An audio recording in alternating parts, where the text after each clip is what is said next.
Hello everyone, welcome back. तो आज की इस वीडियो में हम सीखेंगे the colour replacement tool. For example हमारे सामने ये येलो कार है और इसका कलर हमने चेंज किया है to the orange colour, light orange colour. तो ये हमने कैसे किया है, तो आज हम इसको एक्सप्लोर करेंगे। सबसे पहले तो यहाँ पर मैंने ये कार ली हुई है और इसका मैं एक डुप्लीकेट लेयर लेता हूँ कंट्रोल जे दबा के। ऑलराइट, उसके बाद हम जैसे ही ब्रश टूल में जाएंगे, यहाँ पर इसको राइट क्लिक आप जैसे ही करेंगे तो आपको यहाँ पे थर्ड नंबर पे कलर रिप्लेसमेंट टूल मिलेगा। इसको आप जैसे ही क्लिक करेंगे तो आपके सामने कुछ इस तरह की सेटिंग्स होंगी और आपके सामने ये टूल होगा।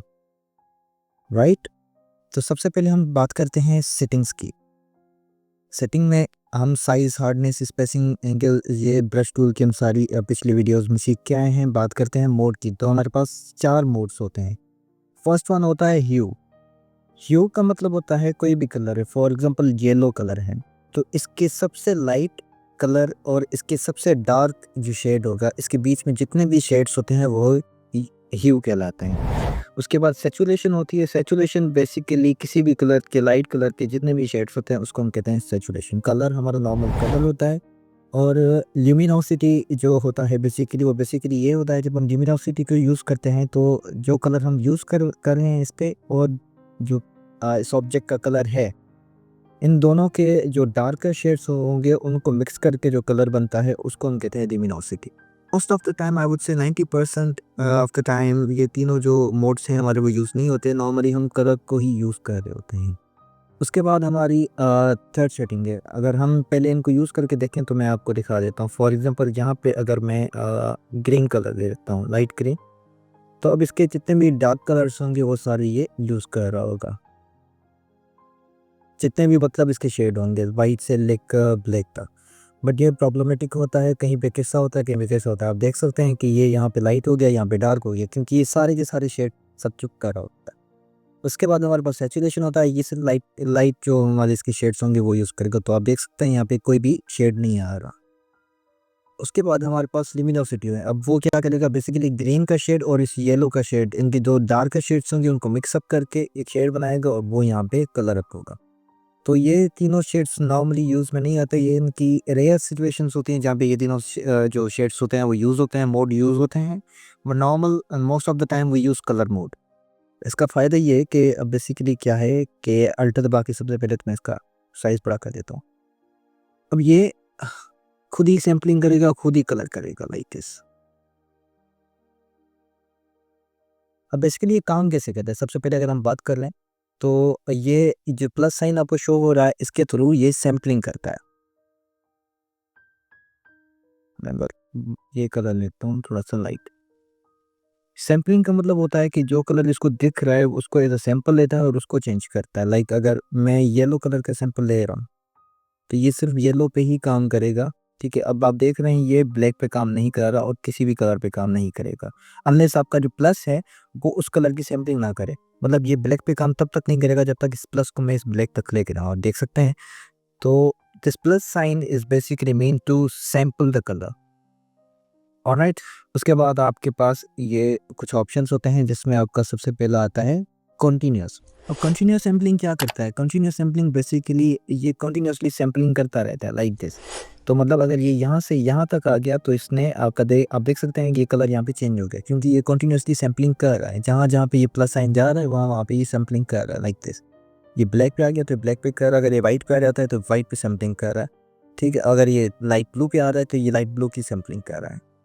राइट, उसके बाद हमारे पास यहाँ पे सेकंड ऑप्शन होता है वंस सैम्पलिंग का मतलब ये है कि अगर हमने इसका सैंपल उठा दिया, येलो का सैंपल उठा दिया, तो अब ये सिर्फ येलो पे ही काम करेगा और किसी भी कलर पे ये काम नहीं करेगा लाइक दिस। जहाँ जहाँ पे इसको येलो दिखेगा ये सिर्फ वहाँ पे कलर होगा। बट इसका सबसे बड़ा प्रॉब्लम ये है कि आप देख सकते हैं यहाँ पे कलर नहीं हो रहा, क्योंकि ये इसको वो सैंपल ले ही नहीं रहा, क्योंकि हमने यहाँ पे डार्क कलर का सैंपल लिया था और ये लाइट पे काम नहीं कर रहा। इसका सबसे बड़ा प्रॉब्लम ये होता है। उसके बाद हमारे पास ये सैंपल होता है फोरग्राउंड कलर का, बैकग्राउंड स्विच। इसका मतलब है कि हमारे पास यहाँ पे जो बैकग्राउंड में कलर होता है, फॉर एग्जाम्पल हमारे पास यहाँ पे बैकग्राउंड में ये रेड है, तो ये उसी कलर पे काम करेगा जो इसके बैकग्राउंड में हमने सेट किया हुआ है। फॉर एग्जाम्पल यहाँ पे रेड है तो ये सिर्फ रेड पे ही काम करेगा, बाकी कहीं पे भी काम नहीं करेगा। अगर यहाँ पे मैं ये कलर ले लेता हूँ तो अब आप देख सकते हैं कि ये यहीं पे काम करेगा, जो जो कलर इसी सेम रेलेवेंट शेड का होगा उस पर काम करेगा, अदरवाइज ये काम नहीं करेगा। Right, then we have these 3 modes. ये लिमिट्स होती हैं बेसिकली, एक डिसकंटिन्यूअस होता है, दूसरा कॉन्टिन्यूअस होता है and third one is find edges. Discontinuous का मतलब ये होता है कि अगर आपके पास 2 ऑब्जेक्ट्स हैं, फॉर एग्जांपल एक कार है और हमारे पास यहाँ पे एक दूसरी कार भी होती, तो हमें इसके सैंपल के थ्रू उसको भी कलर कर सकते थे। बट जो हमारा कॉन्टिन्यूअस होता है उसका मतलब ये होता है कि अगर आपके पास 2 कार हैं, 2 सेम कलर की कार हैं, तो अगर आपने इस पे सैंपल ले लिया और आप उस पे कलर करना चाहते हैं तो वो नहीं होगा, क्योंकि ये इस पे बंद हो जाएगा, ये एक ही ऑब्जेक्ट पे काम करेगा। फाइंड एजेस का मतलब ये होता है कि ये जो मतलब एक एजेस की सैंपलिंग ले रहा होता है उसके ऊपर ही काम करेगा। आप देख सकते हैं ये बाकी कहीं पे काम नहीं आ रहा, और ये तीनों मोड्स यूज़ नहीं होते, यहाँ पे सबसे ज़्यादा हम कॉन्टिन्यूअस को ही यूज़ कर रहे होते हैं। टॉलरेंस को हम एंड में डिस्कस करेंगे। तो सबसे पहले हम इसको कलर करते हैं। कलर में हम कलर मोड दे देते हैं और यहाँ पे हम इसका सैम्पलिंग कंटिन्यूअस ले लेते हैं, लिमिट्स हम कंटिन्यूअस ले लेते हैं और हम इसको कलर करते हैं। अब हम इसको कलर करते हुए इस चीज़ का ख्याल रखना है बेसिकली कि हमारा जो प्लस साइन है वो सैंपल के बाहर ना जाए। लाइक हमने सिर्फ इसकी येलो पार्ट को ही कलर करना है, तो किसी और कलर के ऊपर ये हमारा प्लस साइन ना जाए। तो मैं यहाँ से शुरू कर देता हूँ और मैं इसकी सैम्पलिंग ले लेता हूँ। तो आप देख सकते हैं बड़ी स्मूथली ये हमारा कलर इस पर मेंड हो रहा है।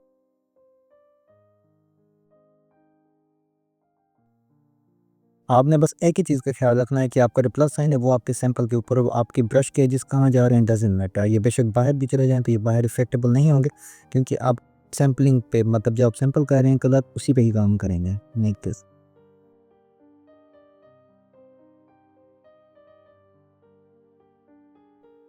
तो हेयर वी गो, हमने पूरी कार को कलर कर लिया है। ये कार हमारे पहले इस तरह दिख रही थी, हमने इसको पिंक में चेंज कर लिया है just by using colour mode, continuous limit and continuous sampling. अब बात करें अगर टॉलरेंस की अगर हम बात करें तो टॉलरेंस क्या होती है। टॉलरेंस में अगर हम इसको कम कर दें, 5% कर दें, 3% कर दें, और मैं यहाँ पे आ जाता हूँ, तो अगर मैं यहाँ का सैंपल ले रहा हूँ तो आप देख रहे हैं ये बहुत ही कम बात काम कर रहा है। लाइक इसकी टॉलरेंस बहुत ही कम है। अगर इसको मैं लाइन कर दूँ और मैं इसकी 1 सैम्पलिंग कर लेता हूँ, उसका कलर मैं 2 कर लेता हूँ, तो अब इसकी टॉलरेंस आप देख रहे हैं ये बिल्कुल उसी जगह पे काम कर रहा है, एग्जैक्ट वही कलर को चूज़ कर रहा है जहाँ पे हमने सेलेक्ट किया था, उसके अलावा ये कहीं पे काम नहीं करेगा। राइट, अगर हम इसकी टॉलरेंस बढ़ा दें तो ये मतलब कलर के शेड्स इंक्रीज कर देता है कि इतने कलर के शेड्स हम सेलेक्ट कर लेंगे, फॉर एग्जाम्पल लाइक दिस। अब ये पूरे इस पे काम कर सकता है। टॉलरेंस हमारी जो स्टैंडर्ड टॉलरेंस होती है वो 30% होती है और इस पे कलर हमारा बड़े अच्छे से काम कर रहा होता है। Like this. So that's all for this video. I hope आपको कलर रिप्लेसमेंट टूल के सारे कॉन्सेप्ट समझ आ गए हैं। सो मिलते हैं अगले वीडियो में, तब तक अल्लाह हाफिज़। Thanks for watching. Don't forget to like, subscribe and hit the bell button for the updates.